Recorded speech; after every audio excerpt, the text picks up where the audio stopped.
তারাবির নামাজের নিয়ত কিভাবে করব? তারাবির নামাজের নিয়ত কিভাবে করবেন? কারণ মুখস্থ আছে তারাবির নিয়ত?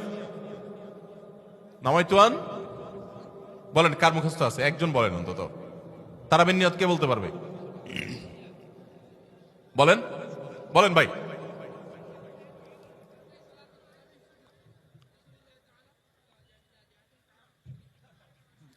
মাশাআল্লাহ মাশাআল্লাহ, এবারই পুরস্কার দেওয়া উচিত। বসেন, আপনি অনেক কষ্ট করে মুখস্থ করছেন। তুমি বগুড়া সদরের লোক ভাই? কালু কাহালু। আচ্ছা ভাই, তারাবির নামাজ বা যে কোনো নামাজের নিয়ত জরুরি।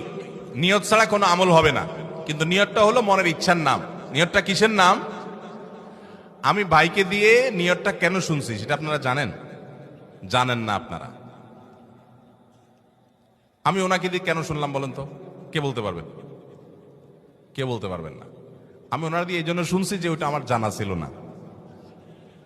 এটা হলো সত্য কথা। ওইটা আমি নিজেও জানি না। নামাইতুয়ান দিয়ে শুরু, এটা জানি, কিন্তু বাকি শেষেরটা আমি জানি না। এই জন্য আমি চাইছি একটু শুনতে আর কি। আমি জানি না এই জন্য যে কোরআন হাদিসে কোথাও পাই নাই। এখন ভাইরা কেউ পাইলে তো ভিন্ন কথা, আমি কোথাও পাই নাই। এই নিয়ত মুখে এরকম গদবাদা উচ্চারণ করা, হ্যাঁ এটা পাইছি।